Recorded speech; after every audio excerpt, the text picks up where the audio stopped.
Today I'm going to show you how to modify these Genesis Coupe Eagle Eye taillights to be sequential turn signal. Specifically right in here is going to be a sequential turn and the rest of it is still going to be OEM. We personally paint the reflectors and we actually take out the chrome, but it will still have the red parking lights in here and the red brake lights in there and an amber sequential turn right through there. First thing we need to figure out is what tools we're going to use. These are the tools that we're going to need, starting with the ultrasonic cutter over here. This is what we're going to use to actually open up the taillight. We prefer the cutter because it's such a thin cut, although there is no blade on this. As you can see from this one, the blade is very, very thin, which means that the cut on the actual light itself is really, really thin. The main negative of the ultrasonic cutter is that it is $500, but there is another option. I personally have opened dozens and dozens of Eagle Eye lights using this right here. This is just the Dremel with a diamond bit on it. For right around $100, you can get a Dremel and the diamond bit. The diamond bit is about $20. The Dremel ranges from like $60 to $120, depending on which one you get. Next up, you're gonna need a Phillips head screwdriver because there are Phillips head screws in the back. Personally, we used an impact with a Phillips head bit on the end. Next, you're gonna need various sizes of flathead screwdrivers. This right here is gonna be your most important one. A pocket screwdriver is the most helpful, especially with these thin cuts that we're gonna make. We use the pocket screwdrivers all the time. This is kind of helpful if you want to speed things up, and you really only use the really big one if you're having issues. We try not to use this because this will break things. Once you have opened up the light, it's time to do some modifications. So that's where a soldering iron and some solder is going to come in handy. For today, we are going to use this right here, a sequential switchback strip. Now, it is designed for headlights. It is normally white, and then it has a sequential amber turn signal, but we are able to modify this to work with the red LEDs inside the taillights. To go along with that, we are going to need various sizes of wire. Once your modifications are done, then it is time to get our hot knife and plastic weld the taillight back together. This is just a really, really old one. I don't know where it came from, but it is our favorite one. But there are several different plastic welders on the market that you can use. Once we have plastic welded the light back together, we like to use black silicone to make it completely waterproof. This is kind of a bonus, but we do put cling wrap on the lens while we're cutting it because we have to put the lens face down. We don't want any scratches on it. And while we're not using the lens, we'll keep that cling wrap on there. Second bonus item is just some foam squares. Once again, just to try to protect that light as much as possible. I own these just for this set of lights. These are non-marring tools. These are literally what we use to get the inner housing out of the lens. It's because that lens and inner housing are set in there very, very tight. So using something like this is very helpful because if you use a screwdriver, it will tear things up.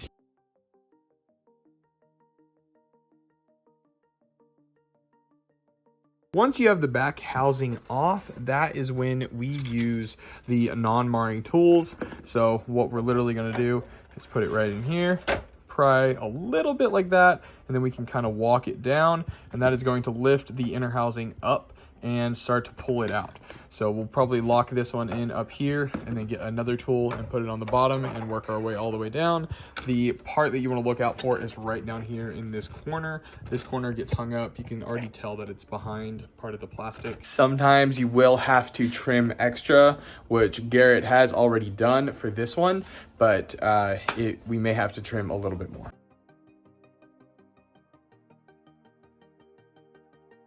Okay, using these two and a pocket screwdriver, this light was able to come out. Next up, we need to take these two reflectors out and the turn signal and reverse light buckets so that all of this can be turned to black. The reflectors are going to get painted just like those, and the turn signal and reverse light buckets are going to go into the ZEP for the chrome to be stripped off.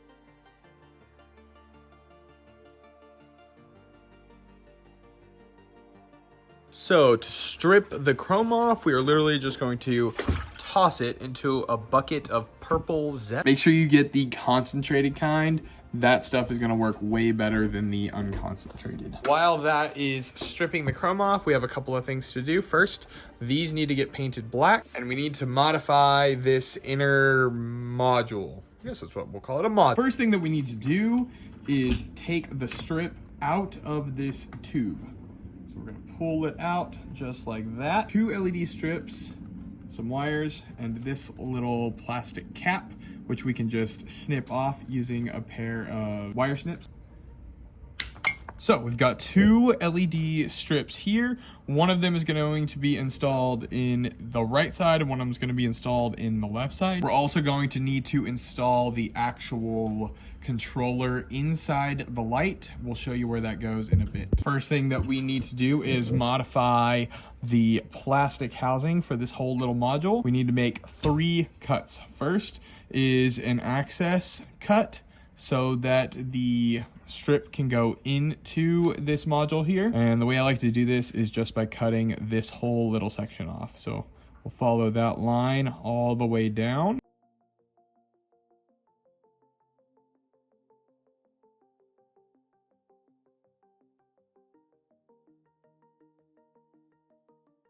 There we go. Now the strip fits right in there. Next up, we need access to these wires once they are actually installed in the light. To give us extra access, I'm going to follow this line all the way down and right on the other side of it.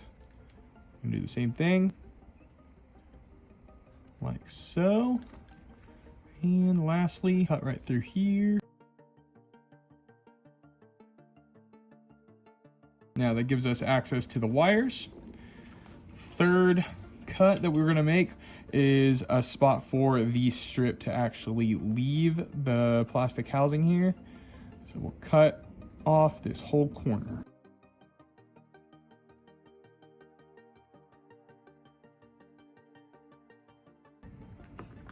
Like that. Pretty simple little cuts there. Now that that's cut, we need to actually install the strip into this housing. We're gonna take the actual ribbon part of the strip and stick it underneath the parking lights here so that it fits just like that underneath it. This is a step that we have to kind of take a little bit of time with because we need to glue this whole section down, let it cure, and then come back and do the rounded section here. So step 1 is going to be to add some glue right under the strip right here and right at the beginning. Wipe off the excess a little bit. And we're gonna let that sit for maybe an hour or two before we can come back and actually glue it all the way down around the curve. If you're trying to be efficient, you would have this curing, the paintwork curing, and the chrome stripping in that bucket, and then you would start on the other side. Then you could get the other side to this point, and by that time, this would be cured, and your paintwork might be cured, and the chrome would be stripped. We had 2 people working on it, so they are both at the exact same spot at the moment. But we'll see you in about an hour. Okay, it's been about an hour, so it is cured up about enough for us to install the rest of the strip. All that we're gonna do is keep putting it underneath the parking lights all the way around until you have the whole strip sitting underneath that parking light. Just like that. And again, we're gonna add some of the goop.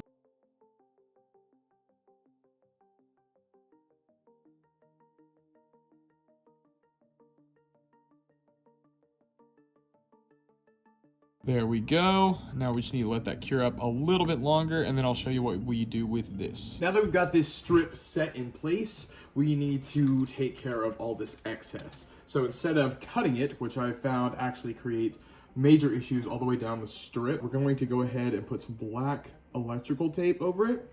And what that's gonna do is block all of this extra light.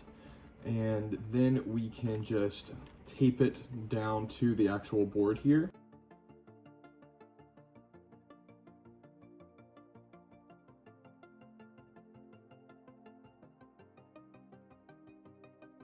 All right, there we go. For whatever reason, if you cut the strips like in this area right here, it will cause like a huge section of the LEDs to just not work anymore. So unfortunately, we do have to tape it and kind of deal with the excess here. But what we're gonna do is just fold it over, let it naturally land somewhere on the board, and then add a piece of electrical tape to keep it out of the way. That right there is perfect. No light is gonna get through that, and it is out of the way for whenever we reinstall it back into the housing. Okay, once you have the strip completely installed, we can now move on to installing the controller. So it is plug and play technically, but this is where things get a little bit confusing, and you're gonna have to keep up with me, because this is the step where we take the parking lights and run it through this controller instead of it running through the taillights themselves. Okay, so if we go ahead and plug in this controller to the power, red needs power at all times, black needs ground at all times. Then you can take your power and supply it to either the yellow or the white. Yellow is obviously going to be our turn signal, and white is going to be what would be the parking light for a set of headlights.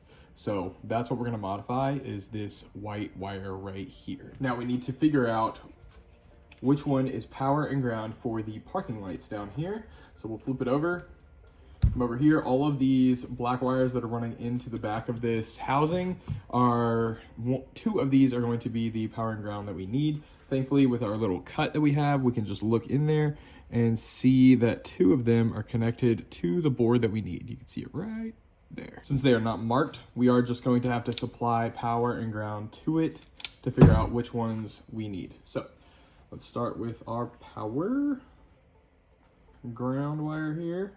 Oh, nailed it first try, just like that.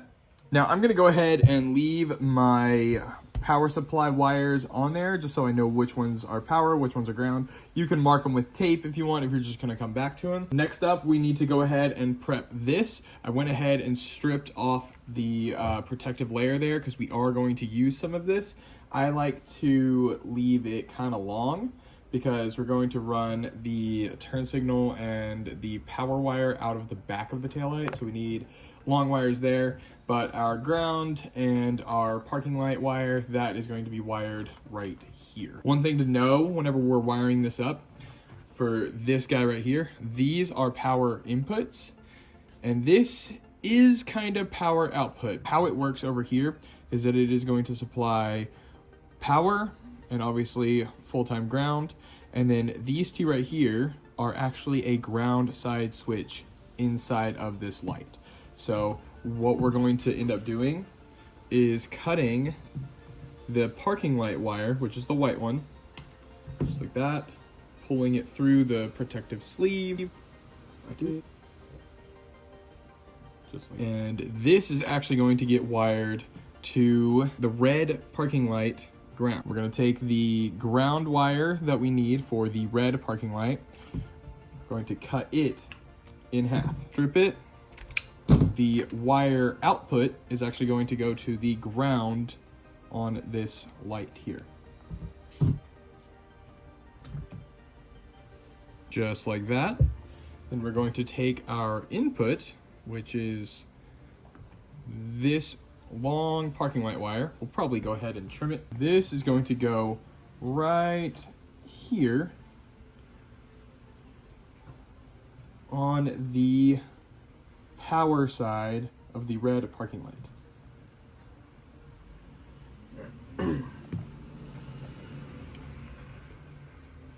Then the ground on this module, the black ground wire, is going to go onto the other side that we cut. This right here is the cut wire. So just strip it, use the ground input. You probably noticed that I haven't soldered anything yet. It's because we need to test everything to make sure it's working. Okay, so to test this out, we obviously need our power supply. I'm going to supply the ground right up here so that we can test out this whole system to make sure that everything is working. Same goes for power. So I've got power running into the red wire because we will definitely need that. But we are also going to try to supply power way up here, except for the turn signal, because the OEM one didn't have a turn signal. It's the whole reason we're doing it.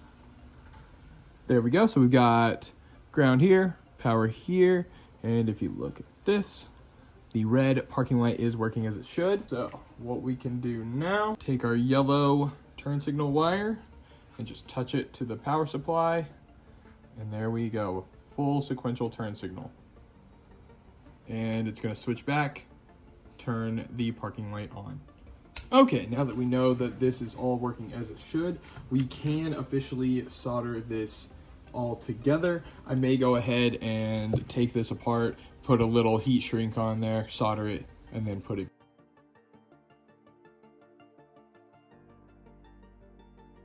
Okay, with all of this wired up, we can now put it into the back housing. Pro tip, whenever you're going to bolt this up, the buckets here are designed to fit in first. There's like a gap right here. You have to put the buckets in first, and then you can put this housing on. So it is going to slide up under there, just like that. Now we can bolt it down. So for the controller here, I typically just set it right here.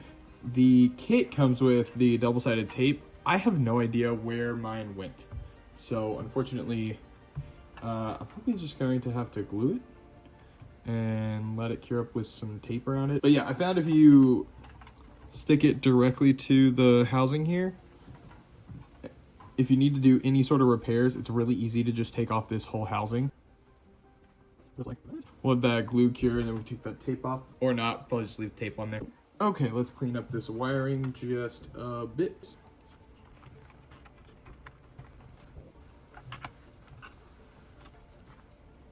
Don't feel like you have to wire it up like this.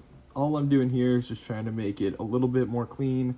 And if I tape it to this, then it's real easy for these two wires to come out of the back. So we have the taillight and reverse light buckets installed, the back module here completely installed with the sequential turn. Next up, we need to put the reflectors back in. And on this set, we're doing a fully blackout style. For putting these in, I found that it's easier if you start with this corner because it can kind of get hung up here.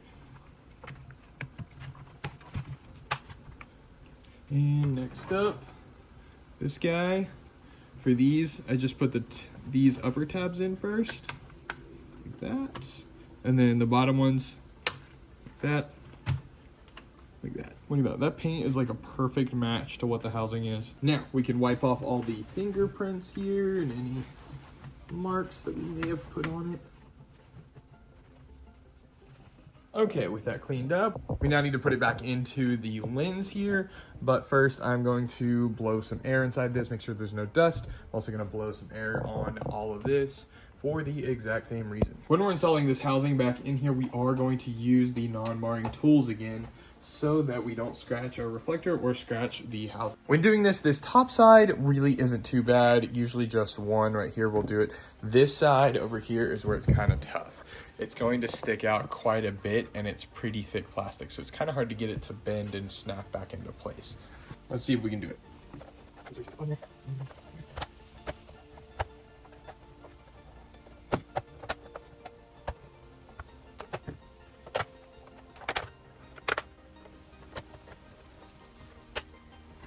go. Check. Make sure. Yeah, the inner housing looks pretty good. There's definitely some trash on the outside here because we only had that on it. Okay, let's put the back housing on. Be sure to feed these wires through the square hole.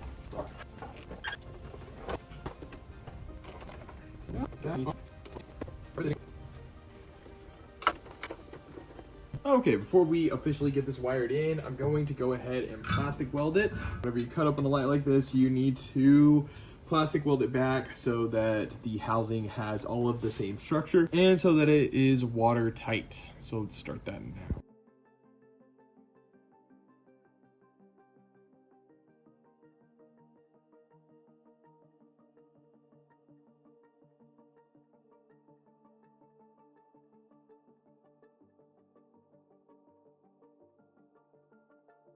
Okay, with it all plastic welded, we can now go ahead and put the screws in.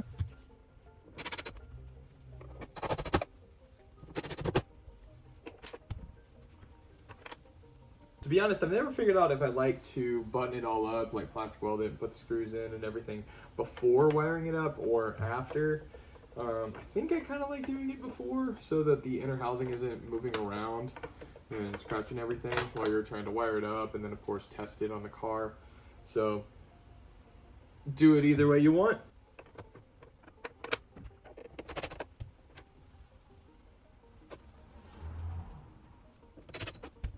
Now we need to actually wire up the turn signal wire, which is going to tap into this gray turn signal bulb. This right here is the turn signal power wire. So to do that, we need to strip back this tape so we can get access to those wires. Try not to slice yourself. Okay, with that loosened up, we can now strip it back and go ahead and solder this wire on.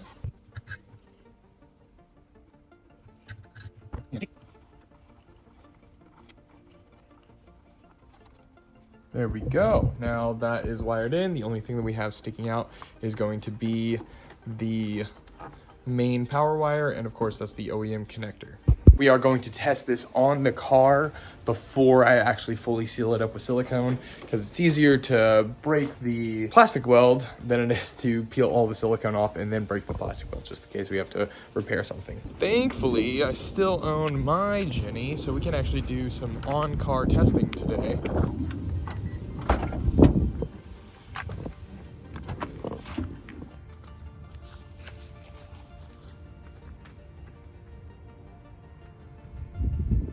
Okay, I couldn't stand it. I had to pull it into the garage, but now you get to actually see what this looks like. Everything is working as it should. Let's go ahead and switch the parking light back on.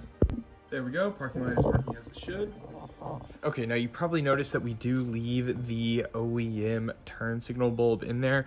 That is completely up to you. What I've seen other people do is a double reverse.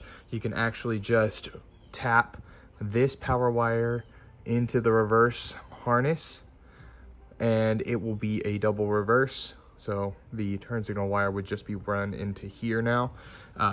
You can do all kinds of cool stuff once you get to messing with the harnesses back there. Everything over here is working as it should. Now it is time to build out the custom harness and completely seal this up. The only thing that this custom wire harness needs to do is run the power all the way up to the battery and have an inline fuse in it so it's protected. Which means that we're gonna use a whole lot of red wire. For this, we're gonna need 3 red wires. One really long one. I have a mark on the ground, so I know exactly how long I need, but for this, you're basically just wanting it to run from the battery all the way to the trunk, but keep in mind that it's not going to be a straight line. It's going to go down and then up and then over and then back. Next, we need 2 wires that are about 5.5, 6 feet long, so I go a little bit taller than me, because I'm not 6 foot. So how we're going to wire this up is you're going to have these 2 that are connected to the actual taillight. These are the shorter ones. Those 2 are going to be soldered into the long one. This is going to be the one that runs all the way up to the battery. To have an inline fuse, I always put in a 10 amp fuse. At the end of that, you're going to need an eyelet. I always get the one with heat shrink on it. Coming out of the back of the taillight, we're going to have a 2-pin connector. I would typically go with a 1-pin, but I can't find any 1-pin connector. Now we're going to wire all of this together, and before we fully install it, we are going to loom it so that it is completely protected and has less risk of shorting out.